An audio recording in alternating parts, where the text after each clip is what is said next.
जी महाराज जी ने कि साक्षात प्रिया प्रियतम राधा रानी और कन्हैया आकर के उनके घुटने पर बैठ गए।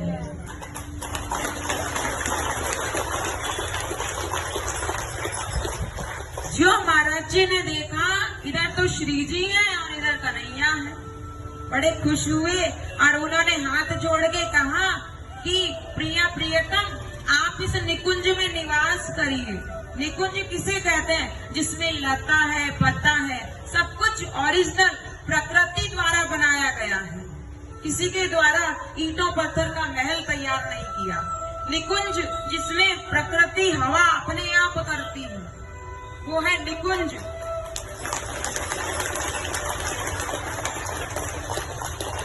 तब हरिदास जी महाराज ने कहा, कन्हैया जी आप हमारी किशोरी राधा रानी के साथ इसी निकुंज में निवास करिए। कन्हैया ने कहा नक्को नक्को। बोले काय को?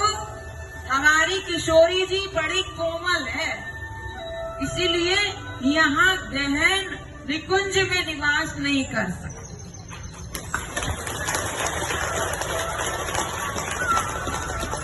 तो क्या करें? ऐसा करिए ना भगवान जी, आपसे निवेदन है, आप निकुंज भी मत जाइए, आप तो मेरे हृदय में विराजमान हो जाइए।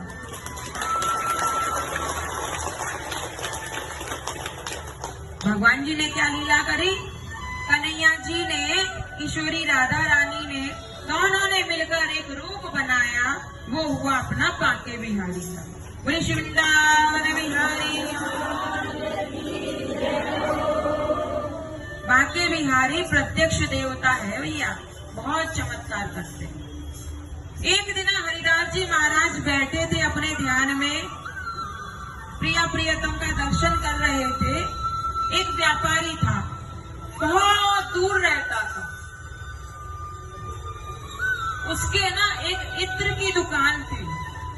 इत्र समझते ना? सेंट। इत्र की दुकान थी।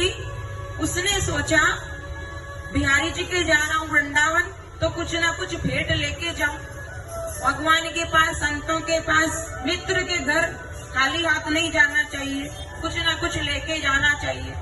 बोले बाप जी कहीं ले जावा? बोले जो आपके घर में ज्यादा हो सो ले जाओ। अब कहोगे बाप जी मारे घर में तो ऊंदरा गणा, तो आप ही ले आवा भाई। सोच समझ के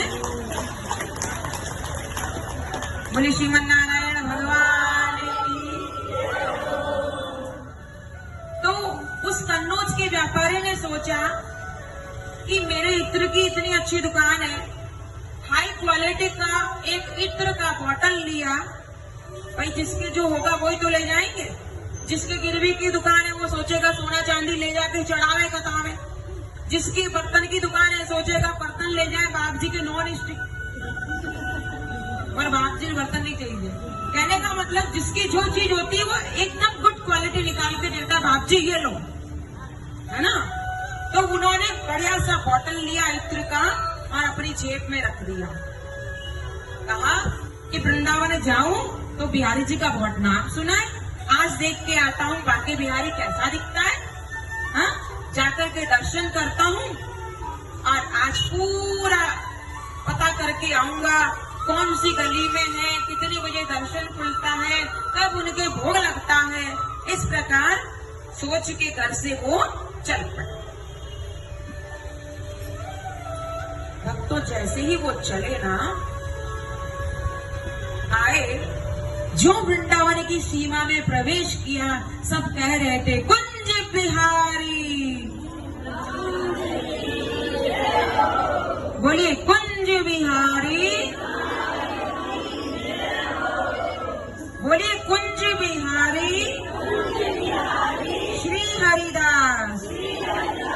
कुंज बिहारी श्री हरिदास। कुंज बिहारी श्री हरिदास। सब बोल रहे थे।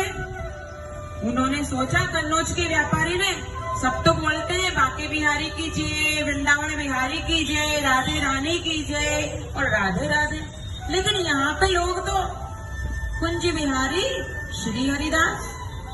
लोगों से पूछा ये कौन है, कृपया इनका परिचय देने की कृपा करिए। लोगों ने कहा नहीं जानते। अरे हरिदास जी महाराज ने तो बिहारी जी को प्रकट किया है हमारे। बोले अच्छा, कहाँ रहते हैं? लोगों ने बताया फला फला जगह है, आप वहां जाइए और उनका दर्शन कर लीजिए। उसके मन में बड़ी लालसा हुई कि जिन हरिदास जी महाराज ने भगवान को प्रकट कर दिया, उनका जाकर के दर्शन करके आता हूँ। दौड़ा दौड़ा दौड़ा दौड़ा गया और देखा महाराज तो अपनी साधना में बैठे थे, उनके नेत्र बंद थे। और उसने सामने जाके देखा कि महाराज अब जब ध्यान से उठेंगे तो मैं क्या करूंगा, उनको प्रणाम करूंगा। और ऐसे सामने जाकर के वह भी बैठ गए। अब भक्तों 1 घंटा 2 घंटा 3 घंटा, अब तो पूरे 4 घंटा है गए, लेकिन महाराज जी के नेत्र बंद हैं। अभी तक नेत्र उनके, अब वे सामने बैठा रहा और इत्र का बॉटल उनकी जेब में था, तो धीरे धीरे क्या जेब में चुभने लगा, तो बॉटल निकाल करके उन्होंने इत्र का सामने रख दिया और देख रहे हैं कि कब महाराज आंखें खोलेंगे और मैं इन्हें प्रणाम करूंगा। देखते ही देखते कहा भयो महाराज जी की आंखें हैं बंद। उन्होंने लिया बॉटल इत्र का ढक्कन खोला और उस बॉटल को एक हाथ से लेके ब्रज रज में उल्टा कर दिया। सामने बैठा था इत्र का व्यापारी, मुंह फुला लिया, गुस्सा आ गया। इतनी दूर से आया, इतना पसीना बहाया, 4 घंटे इंतजार किया,